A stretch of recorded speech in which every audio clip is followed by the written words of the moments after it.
డిపాజిట్ల గురించి మాట్లాడుకోవడం ముఖ్యం కాదు. కార్యకర్తలు అందరూ నాయకులు అందరూ కష్టపడి పనిచేసినాం. అందరు కష్టపడి పనిచేసినాం. చిన్న చిన్న పొరపాట్లు ఉంటే రామచంద్ర గారి అధ్యక్షతన తర్వాత సమీక్ష పక్కా జరుపుకొని యుద్ధం జరిగిన తప్పిదాలు అనేది నెక్స్ట్ జరగకుండా ఏం చేయాలి సమీక్షించుకుంటాం. అది విమర్శ ప్రతి విమర్శలకు మాత్రం అవకాశమే.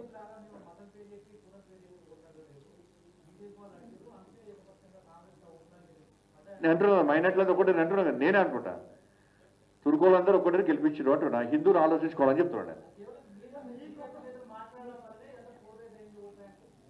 ఎవరు నావలా మరి నేను గ్రేట్ కానీ గొప్ప నాయకుని కానీ మరి నేను గొప్ప నా పార్టీ గెలవాలని నా ధర్మం గురించి మాట్లాడినా.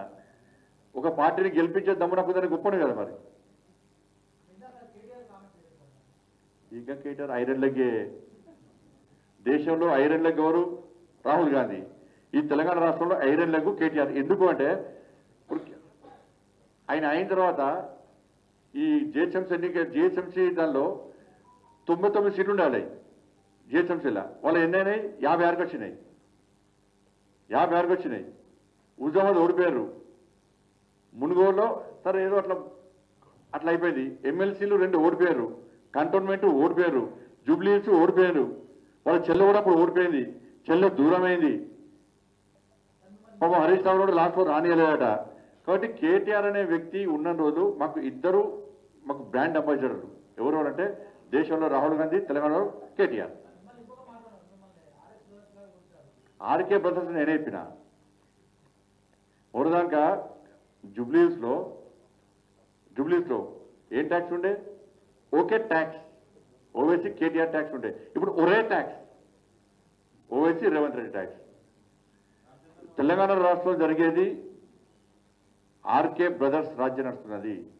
ఇప్పుడు మళ్ళీ చెప్తున్నాను, ఆర్కే బ్రదర్స్ వాళ్ళు ఎన్నికల ముందు మాత్రమే కొట్టాడుకుంటారు, ఎన్నికల తర్వాత కలిసి ఉంటారు. నేను మళ్ళీ చెప్తున్నా వాళ్ళ బీఆర్ఎస్ పార్టీకి ఈ ముఖ్యమంత్రి కొడుకు ఏమైనా సిగ్గుంటే, ఏమైనా శరం ఉంటే, నీకు అక్కలు ఉంటే ఫస్ట్ నువ్వేం చేయాలంటే మాగంటి గోపీనాథ్ వాళ్ళ భార్య, మొదటి భార్య, వాళ్ళ కొడుకు తారక్ ఫస్ట్ వాళ్ళ క్షమాపణ. ఇప్పుడు కొడుకు కాదని చెప్పి కొడుకును భార్యను వాళ్ళ ఫ్యామిలీ లిస్టులకి తొలగించి సిగ్గు లేకుండా ఫ్యామిలీ మెంబర్ సర్టిఫికేట్ తీసుకొని ఆ ఫ్యామిలీ దొంగ ఫ్యామిలీ సర్టిఫికేట్ తీసుకొని దాన్ని అధికారం క్యాన్సిల్ చేస్తే సింపతితో గెలవాలని చెప్పి కుట్ర చేసిన మూర్ఖుడి నువ్వు భారతీయ జనతా పార్టీ వచ్చేది. నీకు సర్టిఫికేట్ ఎవరు ఇచ్చారు? రేవంత్ రెడ్డి గారు ఇచ్చారు సర్టిఫికేట్. నీకు వాళ్ళ ప్రభుత్వం ఇచ్చింది, వాళ్ళ అధికారులు ఇచ్చారు. మేము బయట పెట్టాక క్యాన్సిల్ చేస్తున్నారు. మళ్ళీ 2 ఓట్లు ఉంటాయి వాళ్ళకు, 2 ఓట్లు ఉంటాయి. ఇవాళ రేవంత్ రెడ్డి అంటున్నామని నువ్వు కేటీఆర్ అనే వ్యక్తి ఒక్కటి కాకుంటే మాగంటి గోపీనాథ్ యొక్క ఆస్తుల మీద పక్క విచారణ జరుపు. అవన్నీ కూడా లీగల్గా వాళ్ళ భార్య, వాళ్ళ కొడుకు వచ్చే విధంగా, వాళ్ళ అమ్మను కాపాడే విధంగా రేవంత్ రెడ్డి గారు చేయాల్సిన అవసరం ఉంది.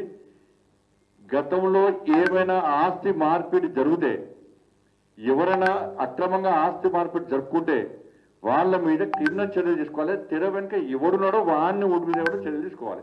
ఇది రేవంత్ రెడ్డి గారును ఈ కేటీఆర్ అనే వ్యక్తి ఒక్కటి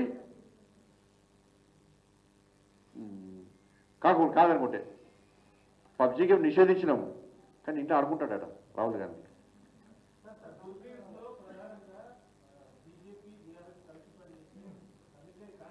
ఇప్పుడు మీరే చూడరన్నా, కాంగ్రెస్ వాళ్ళు ఏమంటున్నారు అంటారు కదా, మరి బీఆర్ఎస్ వాళ్ళు ఏమంటున్నారు?